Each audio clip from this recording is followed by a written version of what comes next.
Everyone. Today we are going to deal with this Water Prevention and Control Act 1974. You know that water is an indispensable fact to every living organism. As such, that is pure water is an essential element which was recognized under Article 21 of the Indian Constitution as a fundamental right, because it is the right of every citizen's right to live and with dignity. For that, water is an essential element. In pursuance of this international conference, which was held in Stockholm in 1972, Indian Parliament has passed the legislation with regarding to Water Prevention and Control Act in 1974. Now we'll go with what is meant by water, that is the water pollution. According to 1974 Act, water pollution means, that is section 2(4) of the Water Pollution Act. It deals with, that is, pollution means any contamination in water, any contamination of water or such alteration of any physical, chemical or biological properties, or such discharge of any sewage or trade effluent or any other liquid or gaseous or solid substance into the water, either directly or indirectly, as may or is likely to create a nuisance or render such water harmful or injurious to the public health or safety or domestic, commercial, industrial, agricultural or other legitimate uses, or to the life and health of the animals or plants or aquatic organisms. That is a definition which is laid down under Article Section 2. Section 2 of the E of the Water Act 1974, it says that water pollution means a contamination, that is polluted water, either it may be caused by that is physical, chemical or biological properties, or any, that is sewage, any wastage which is flown into the river, or any trade effluent means that is any wastage which is flowing from the industries or from that is wastages of the raw materials or like that into the water, either directly or indirectly, that causing certain nuisance or public nuisance, and thereby causing harmful or injurious not only to the, that is, human being, also it is plants and animals also. That is what is called as water pollution. Now, then that is the constitution of state and pollution control boards, which were established under this Water Act 1974. How it is constituted? This question may be with regard to this water pollution or maybe air pollution. Any out of two questions, there may be one question you can expect in these chapters. That is, what is water pollution, or define water pollution, then discuss it is the constitution and powers and functions of the pollution control board, either state board or maybe central board.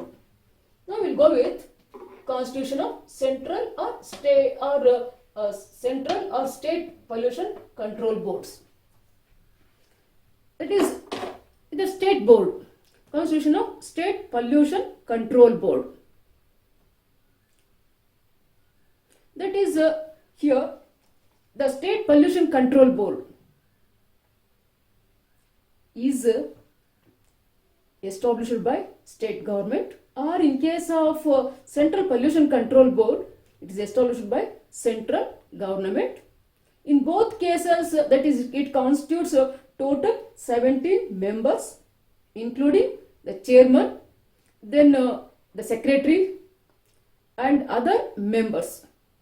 In both the central as well as pollution control board, the one is the same. We will go with one central pollution control board.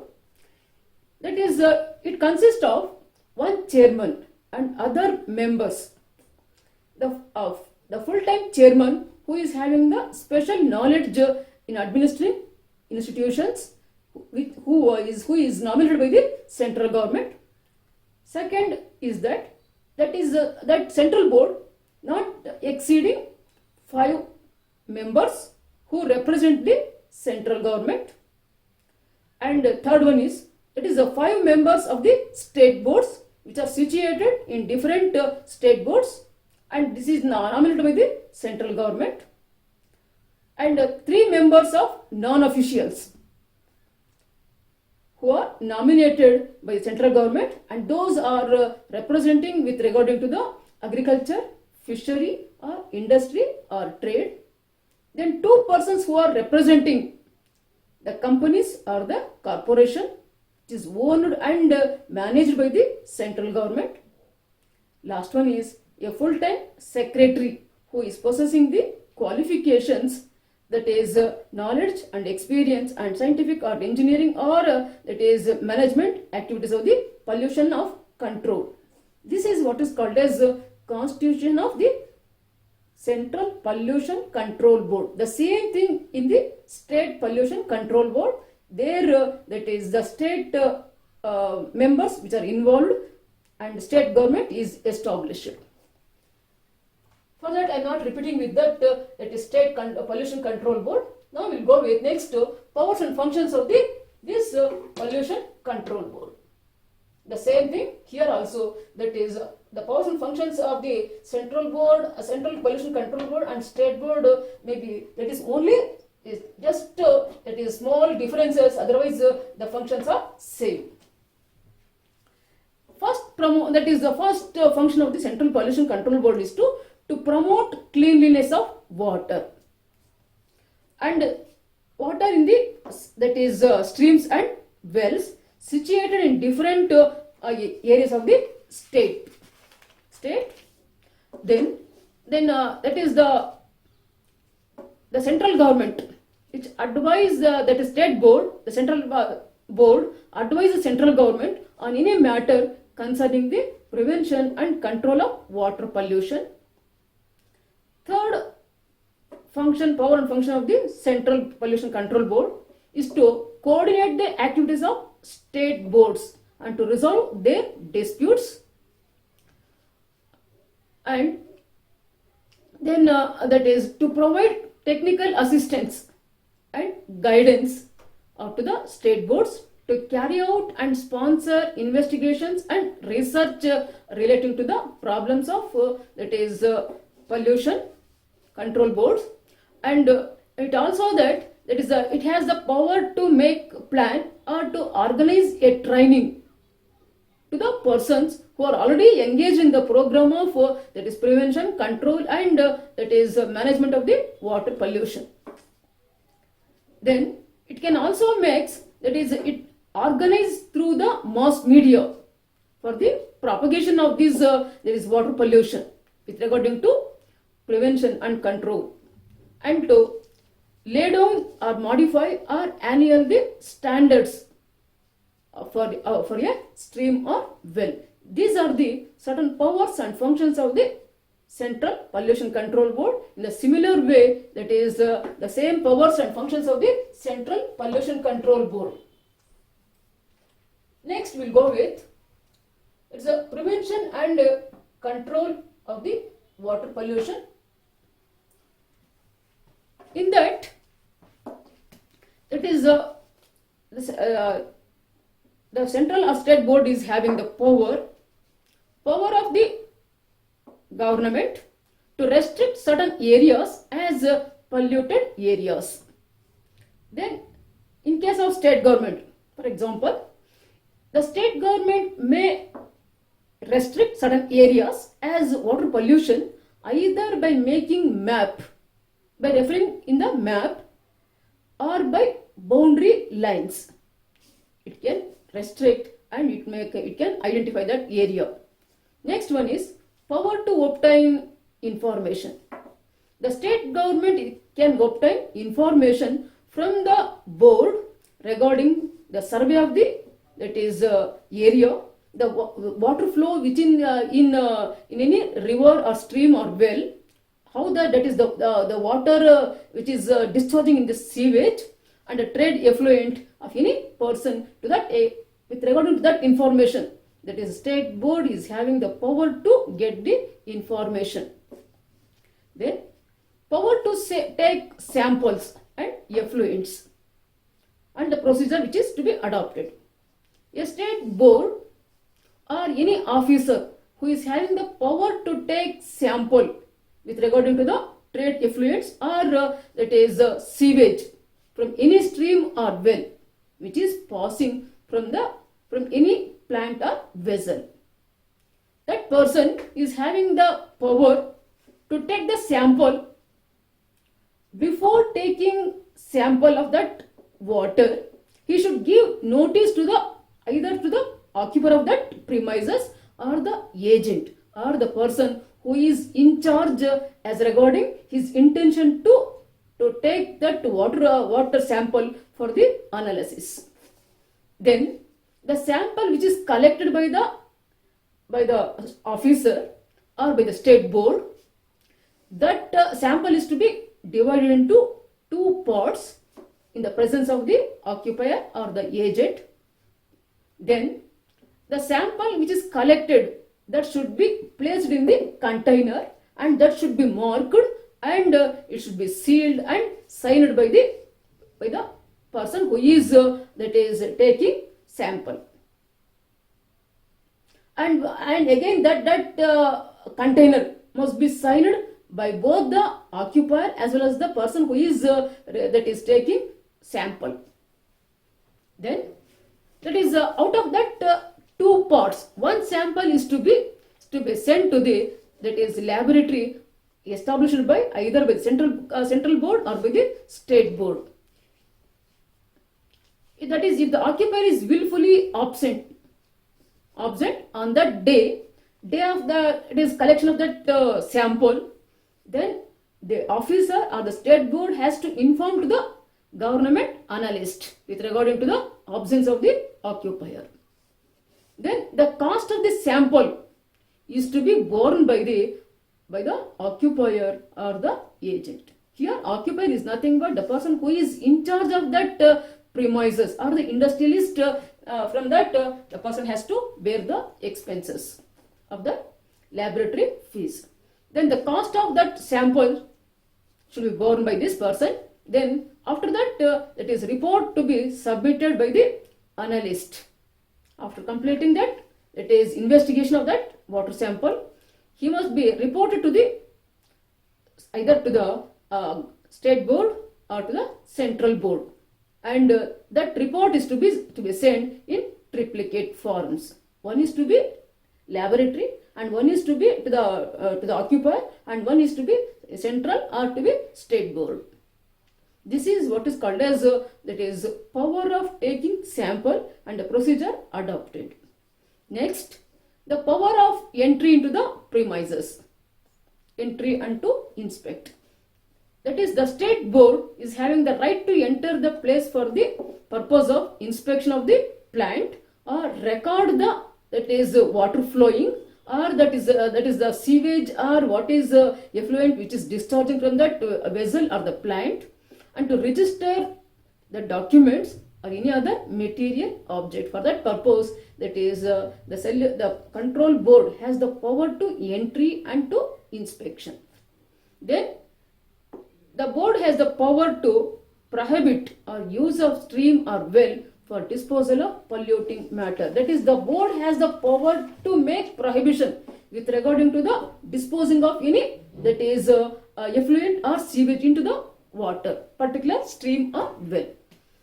That is, the persons who are prohibited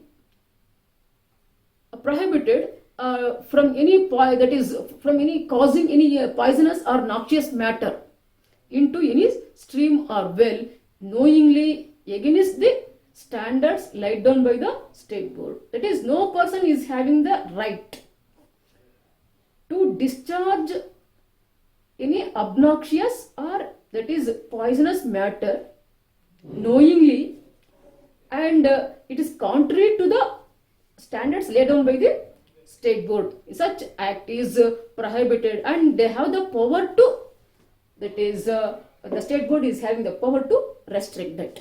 For example, in case of Ganga pollution in that is MC Mehta versus Union of India. In that case, that is here in the river Ganga, as it is considered as the holy place, and for the in that is the dead animals, and that is are the carcass of the persons, or dead bodies, or the that is unburned that is tires, which were thrown in the water. As a result of that, the water was polluted. For that is MC Mehta, who is a leading advocate, who filed a public interest litigation under Article 32 of the Supreme Court. The Supreme Court has held that the Supreme Court has given that direction that is in the form of mandamus against the respondent in restraining them from causing any trade effluent or into the effluent or to the sewage into the water. It is also held that steps were taken and directions were given to the Kanpur Mahanagar Palike and police authorities to ensure that the dead bodies or half-burnt bodies are not to be thrown into the Ganga river. This is the one case. Again, in one more case, that is same MC Mehta versus Union of India, who was filed in case of Badkal Lake and Surajkund Lake. In these two lakes, that is Badkal Lake and Surajkund Lake, both are tourist places, and these tourist places were polluted by the mining operation near that lake. As a result of that, the water was polluted. For that, that is the MC Mehta, who is a leading advocate, he filed a PIL before the Supreme Court, and the Supreme Court held that the mining operation, that is the water which was polluted, and the mining may cause fractures and cracks in the surface rock layer, causing disturbance. For that, the water gets affected. And it's also given that is direction with that court to that place, that is no construction should be made near that lakes, and it should not be permitted within 5 kilometers radius of these two lakes. All open areas shall be converted into green belts. Near that place of where these lakes are situated, from the point of that is 5 kilometers, that is, they should not be make any pollution. It was a direction given by the Supreme Court in this case. Next, restrictions on new outlets and new discharges. It is the power of the state board. Without the consent of the state board, no person having the power or the right to establish any industry or operation or process or disposal likely to cause any water or sewage or trade effluent into any stream or well as to cause injury. That is the one. Then that is the State Pollution Control Board is also having the power to give directions. That is, the board may issue any directions in writing to any person or authority of that premises, and those persons, either the occupier or the agent, they are bound by that is direction given by the State or Central Pollution Control Board. This is about Water Pollution Act 1974. Then just with regarding to Air Pollution and Control Act 1981, just we will see a glance with that, because the same thing which is whatever that is in here, water pollution, the similar thing is only small differences are there. For that we just will glance with this. That is what is called as Air Pollution Act 1981. That is again air is also one of the essential element, and it is a fundamental right of every citizen to get that is good, and it is it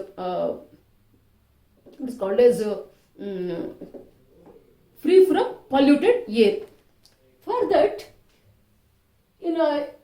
according to in pursuance of this international convention, Stockholm Declaration, again in 1981, Indian Parliament has passed this Air Prevention and Control Act of 1981. According to this, air pollution means that is against section 2A of the what is called as 1986 Act. It says air pollutant means any solid, liquid, or gaseous substance, including noise, present in the atmosphere in such concentration as may be or tend to be injurious to human beings or living creatures or plants or property or environment.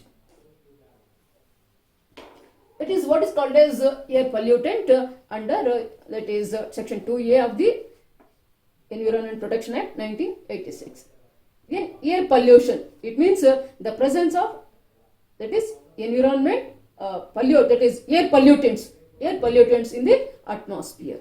Again, that is air pollutant. Air pollution is caused either by the presence of solid, liquid, or gaseous substance. When it is increased more than normal situation, it amounts to air pollution. Then again, that is here that is same thing with regarding to the constitution for state and pollution control boards, same thing, and with regarding to prevention and control, because in order to improve the quality of air and to prevent control or abatement of air pollution, this was laid down. And here in this Air Act, this Air Act is relating to lay down the standards for the quality of air, either with regarding to the emission of air from the duct or from the chimney or from the flue. In that way, it is extracted. Thereby, it is deferred. Then prevention and control as that of the water pollution, but here the cases with regarding to Lakshmipati and others. One case, Lakshmipati and others versus state of Karnataka and others. Again here in this case it was laid down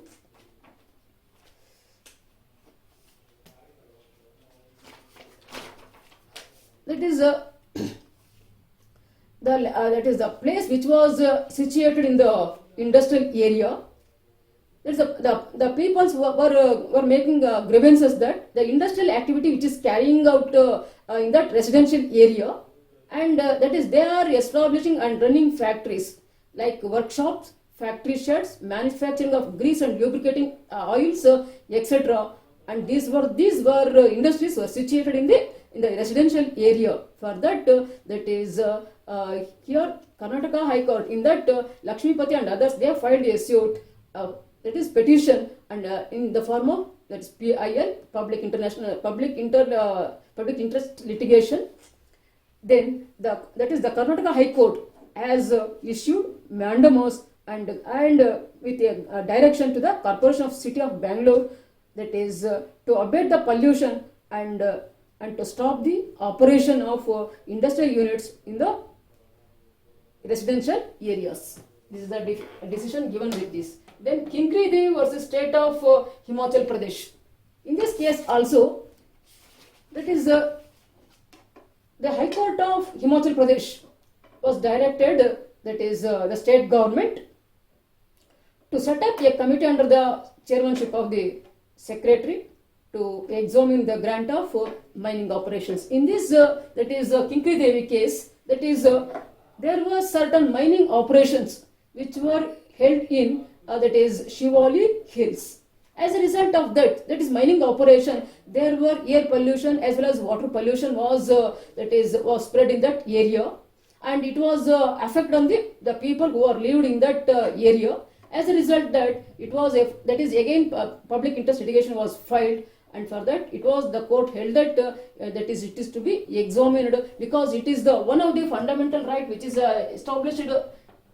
That is the fundamental right which is guaranteed under the Indian Constitution. That is right to life and liberty. That is here is the most important fact.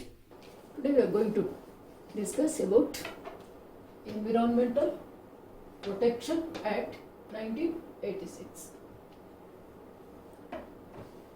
This Environmental Protection Act 1986. It was passed in 1986. There was environmental degradation. It was increasing due to the loss of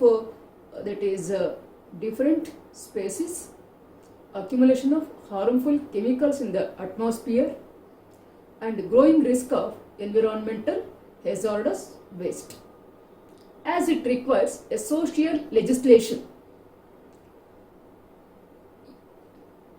Because even the existing laws which are already existed with regarding to Water Protection and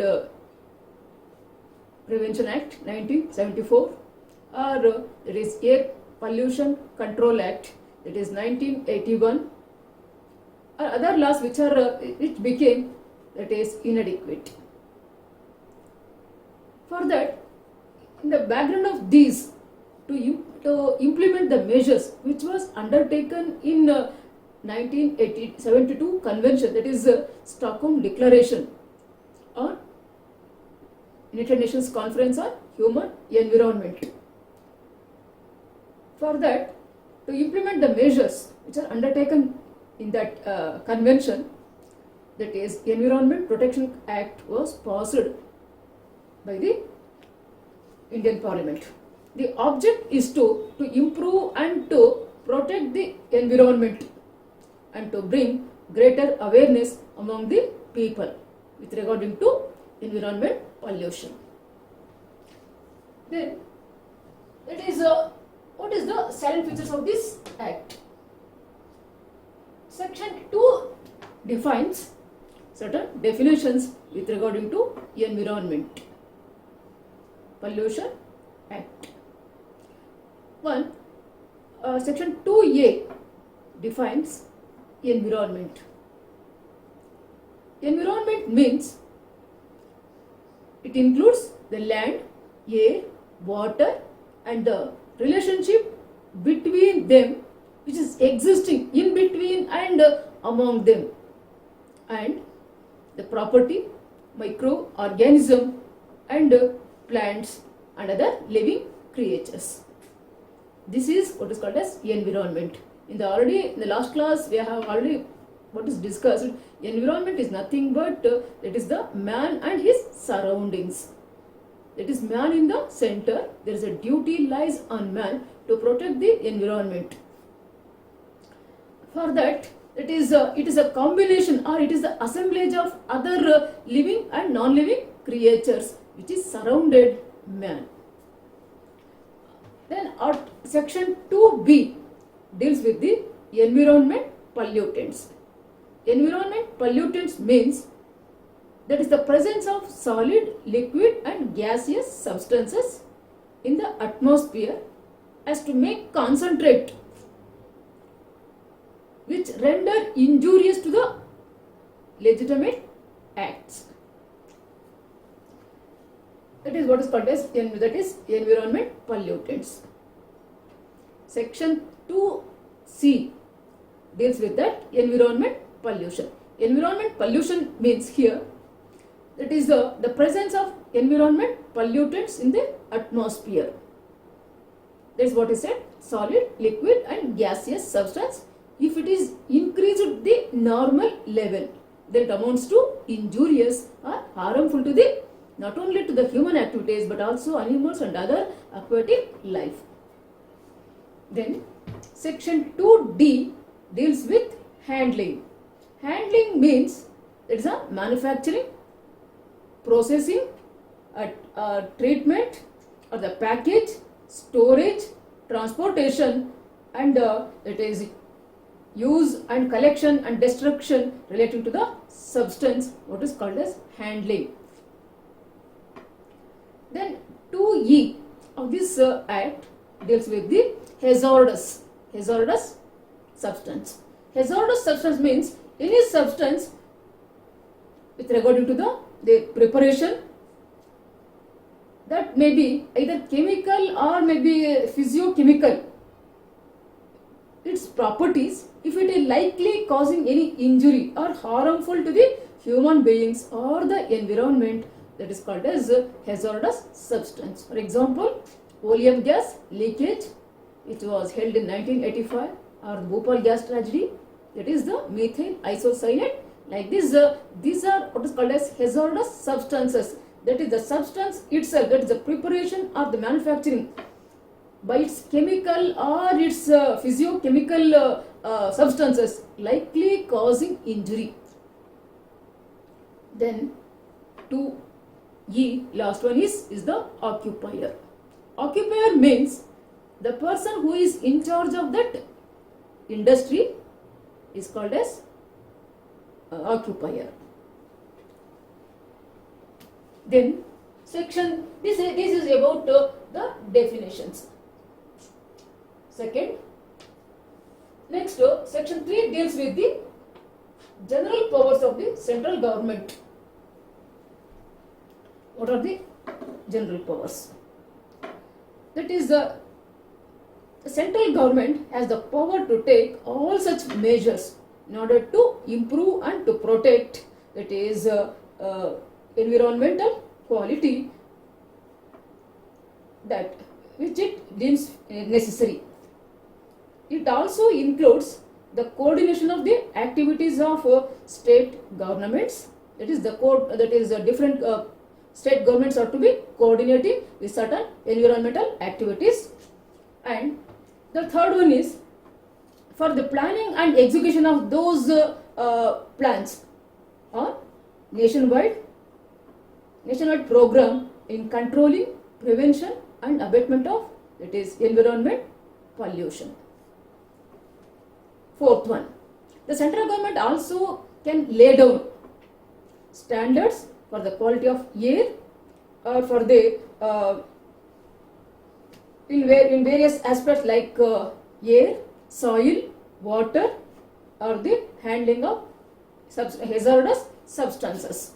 Then it also lay down the standards for the emission from the vehicles and to safeguard the measures and standards for handling of hazardous substances, examination of the manufacturing process, to carry out and to sponsor, that is investigations and research and inspection of any premises, plants, that equipment, machinery, or that is manufacturing process, establishment of laboratories, and collection and dissemination of information to worldwide with regarding to environment pollution.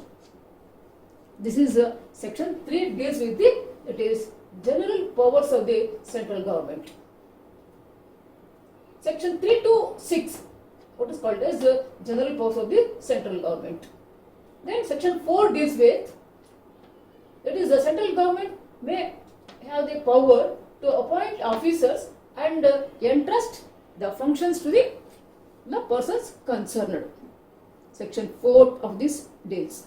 Then section 5 deals with power to give directions. That is, the central government has the power to give directions to the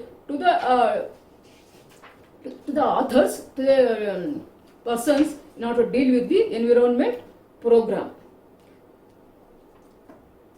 Any officer, it may also give directions to any officer or the person, or those persons are bound by the directions which is given by the central government.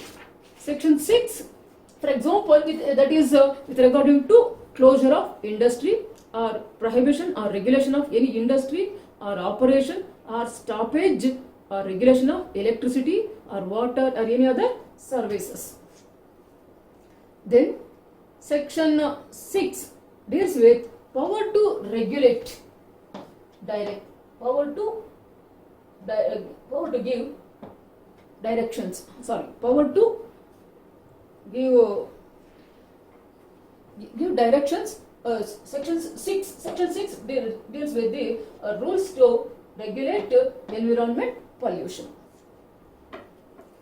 The central government has the power to give what is called as directions and to regulate the environment pollution. It has the power to make any rules or all the matters with relating to the environmental protection and environmental pollution.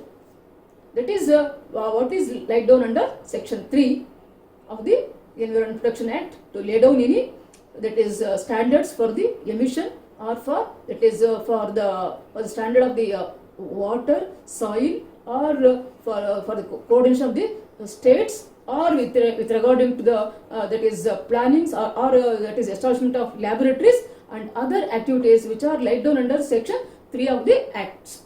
Then it is also having the power to allow maximum noise in different areas. So third, it can also make the procedure with regarding to section 6, that is the rules it can regulate with regarding to the procedure and safeguards of handling for hazardous substances. It can also make rules with regarding to that is prohibition and restriction of for the location of industry and carrying on process and operations in different areas. That is, the central government has the power to decide in which area that is the industries are to be located and what type of business is to be carried out in the interest of the environment pollution. This is about section 6. Then again section 7 to 15 deals with prevention, control and abatement of environment pollution. Under section 7, that is the central government prohibits carrying on any industry, operation or process which discharges or emits any that is environmental pollution in excess of its standards. It lays down that is or it prohibits to carry out any that is emission which is laid down by its measures. It can prohibit. Under section 8, that is with the it can prevent the hazardous substances and shall be handled in accordance with the procedures which are prescribed by the central government. Section 8. Then section 9 deals with the furnishing of information.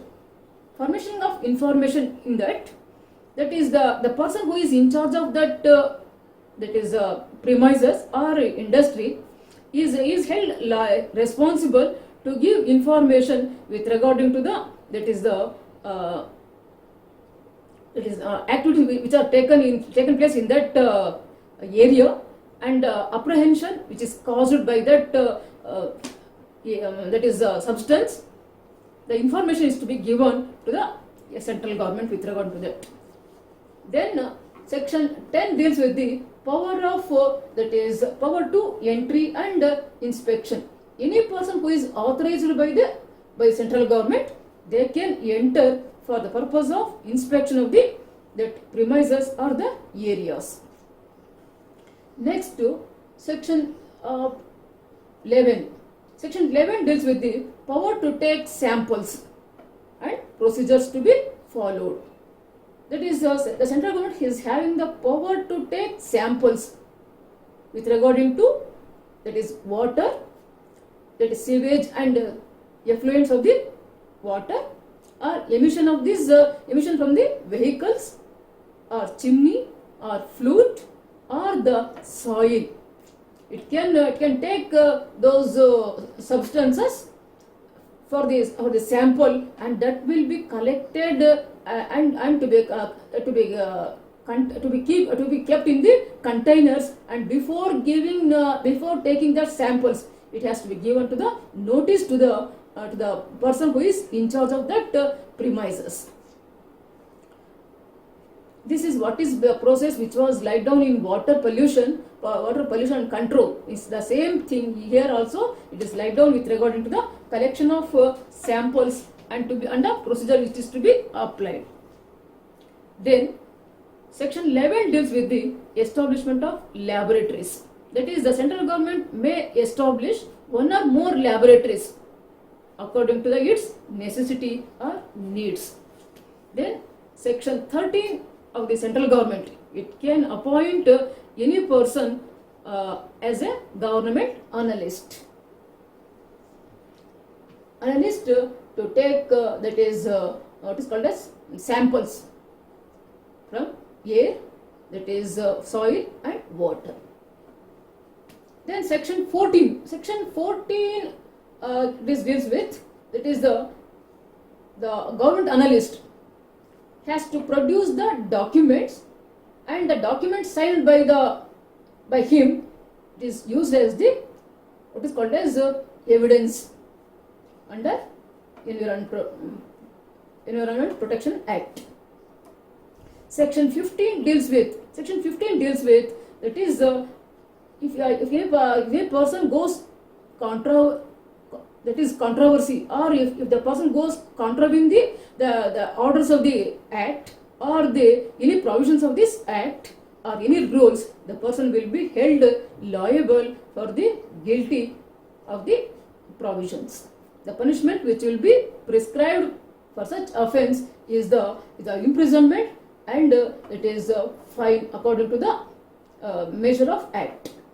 Then section 16 deals with the offences committed by the companies and government departments.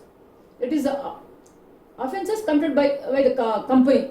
The company, any company which is committed any offence, and the person who is in charge of that, or the person who is at the time of committing that act, is held liable for the offence.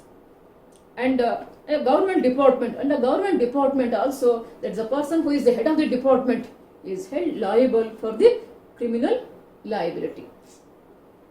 Then last one with the silent feature of this one act is the miscellaneous. The miscellaneous that is the court has no jurisdiction unless and until that is a complaint made by the central government to it, or any person who has given notice of 60 days. That person or the officer who is authorized, they are having the power to complain to the court. But in this case again, that is the civil court has no jurisdiction with regarding to exercise jurisdiction in these environment pollution cases. Today we are going to discuss noise pollution. What is meant by noise pollution? That is, everyone knows that noise is the one of the environment pollution which is, that is irritation, and it makes, that is irresistible sound. Then this that is noise which is excessive is considered as the pollution.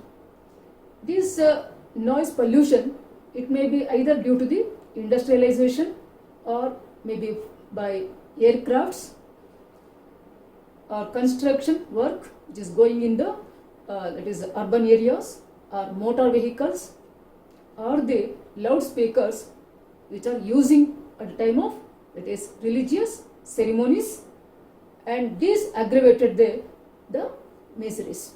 For that, there is no specific law which regulating to noise pollution in India, like Water Pollution Act 1974 or Air Pollution Act 1981. There is no such specific law which is exclusively dealing with the noise pollution. But it is not that mean that there is no laws in order to regulate noise pollution, but there are certain piecemeal laws are there here and there. It is for example, section 268 of the IPC deals with nuisance, or 133 of the CRPC deals with nuisance, and that is Constitution 1901A and 21. Like this, these are dealing with the noise pollution here and there. Now we'll go with what is the definition with regarding to noise pollution given by different psychologists and the environmentalists. According to American Encyclopedia, noise pollution means it is an unwanted sound. It is not desirable.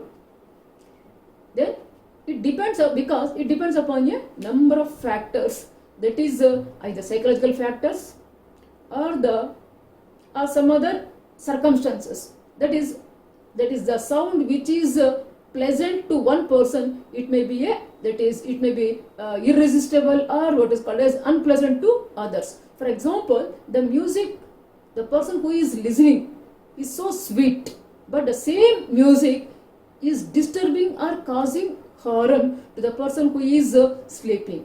In that way, that is noise is a pollution, that is one cannot resist the maximum allowable sound.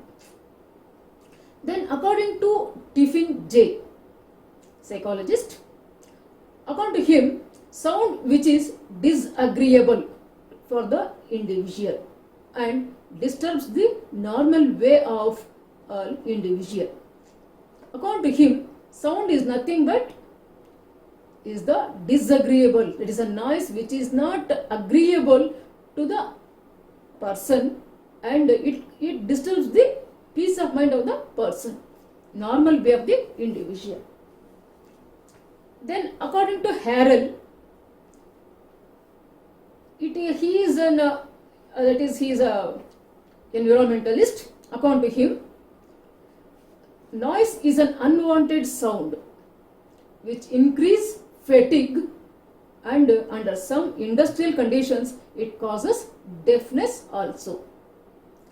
According to him, it is noise pollution is that it's an unwanted sound, it is not desirable, and due to that that is exposure of this sound continuously, it increases the fatigue, frustration, and under certain industrial conditions, because when the industries are continuously working in such circumstances, it may causes to deafness also.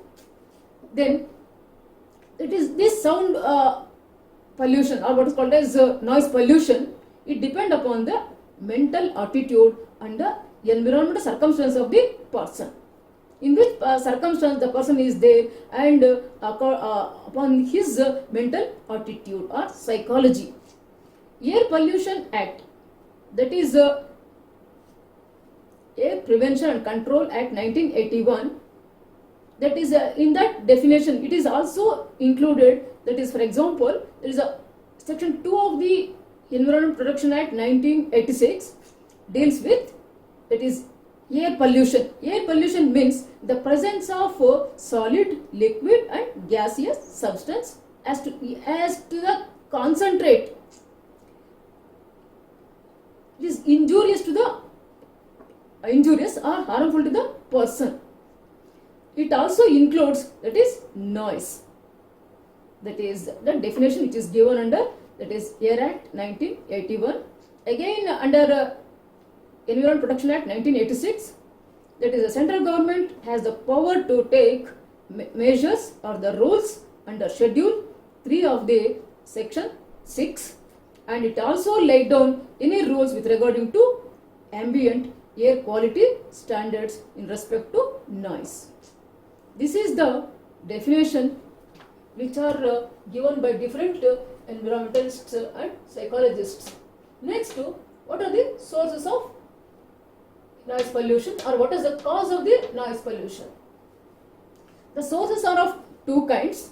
One is natural sources and one is man-made sources. Under that, that is again man-made. That is, natural sources means, that is the calamity, that is it is the pollution caused by natural calamities like floods or storm or volcanoes.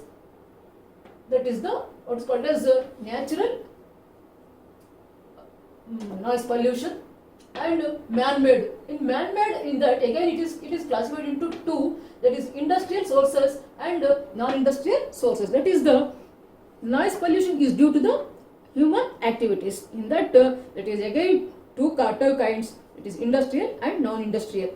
Industrial sources are those due to the industrial activities which have taken place at that particular territory or area, that industry which is situated near that residential areas and the cities, due to heavy machines and that is vehicles and the process, it causing that is irresistible noise. One. Second one is non-industrial pollution. Non-industrial pollution comes under that is loudspeakers which are used, or the construction work, especially which is taken in the urban areas, and aircraft which is frequently passing over the areas. That is a noise generated by the use of this aircraft near that that is the persons who are living near the that is railway tracks. In that due to railways is causing that is noise, or the aircrafts which is causing much noise by supersonic that is flights, jet flights. These are the what is called as that is non-industrial sources of noise pollution. Then effect of this noise pollution. Effect of this noise pollution are of either maybe that is psychological or maybe physiological, that is effect. For example, that is loss of continuous exposing of this noise. One may get loss of hearing, or the person may get fatigue, or what is called as loss of that is efficiency or annoyance, or the disease like high blood pressure. That is the effect of this noise pollution, either psychological or physiological. Next to control measures. That is already said, like water pollution or air prevention and control measures, there is no specific laws which are exclusively dealing with the noise pollution. But according to IPC, section 268 of IPC deals with, that is what is called as noise, that is nuisance. Nuisance, under that it says that a person is guilty of public nuisance because it is causing undesirable that is sound or undesirable resistance of the it is called as annoyance. That is for that under section 268 of the Indian Penal Code says that what is called as public nuisance. A person is guilty of public nuisance if any person does any act, is guilty of an illegal omission or causes any common injury to the persons who are dwelling near the public places, or any causing any obstruction or danger to the public dwellings, it amounts to what is called as public nuisance. Again under article section 133 of the Code of Criminal Procedure, it also deals with the public nuisance. That is, a magistrate has the power to take conditional order causing nuisance or to remove such nuisance. That is the provision which it is regarding CRPC 133, that is public nuisance. And nuisance in tort. Under nuisance in tort, that is what is called as unlawful interference with the rights of the person or with the use of enjoyment of his that is comfort or that is land or his right or in connection with that right, any unlawful interference. For example, that is digging of a well, or what is called as that is making sound, that is digging for bore wells, like that, that is a noise which is coming from that disturbance, that amounts to noise pollution. Then under Police Act 1861, there are certain laws with regarding to noise pollution, and Factories Act 1948 Act, in that section 49 contains a list of that is noticeable diseases, including in that disease of hearing loss is also laid down under section 89 of the Factories Act as one of the act which is causing injury.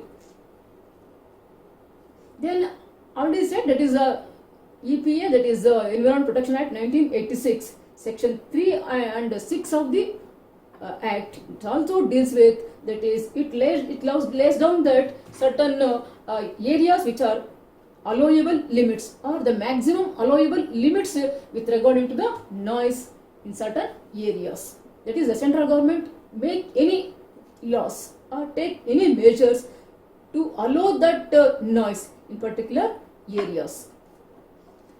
Then with regarding to constitutional provisions, with regard to constitutional provisions under Article 19(1) and 25. Article 19(1)(a) deals with that is right to speech, right to speech and right to speech. Under that, a person can has the right to speech, and in the it is one right, but at the same time it is not that right is given, that it is a person has to use that what is called as to loudspeakers, which is also given that what is called as right to express his own ideas. But under also Article 25 is also laid down that is with regarding to any it is article right to freedom of religion. In that that is the person has a right to use loudspeakers and other things with regarding to the subject to the that is public interest, the public order or morality and health. Under that is subject to that conditions, the person can enjoy his right, which is laid down under that is Article 19(1)(a), that is a right to speech. Right to speech and freedom of speech and expression is laid down under 19(1). Again under Article that is 48 to 51(a) to G, which was made in amendment was made in 1976 under 42nd Amendment to Indian Constitution. It also laid down certain measures under that that is it is the duty of every individual as well as the state to protect and environment and to safeguard the natural environment. For that this provision is also included under that, because the control of loudspeakers which was made in under Article 19(1) and Article 25. Next to Motor Vehicles Act 1988. Motor Vehicles Act, under that, this act empowers the central government or the state government to make rules with regarding to reduction of that is noise emitted by the vehicles. Motor Vehicles Act 1988. It was laid down certain measures on the both on state and as well as the that is the state government to limit such that is noise. For example, in this case, in Kerala High Court, in P.A. Jacob versus Superintendent of Police, it was held that is the right to speech implies the right to silence. It implies the freedom not to listen and not to be forced to listen. The right comprehends freedom to be free from what one desires to be free from. Free speech is not to be treated as a promise to everyone with opinions and beliefs to gather at any place and at any time and express their views in any manner. The right is subordinate to peace and order of the society.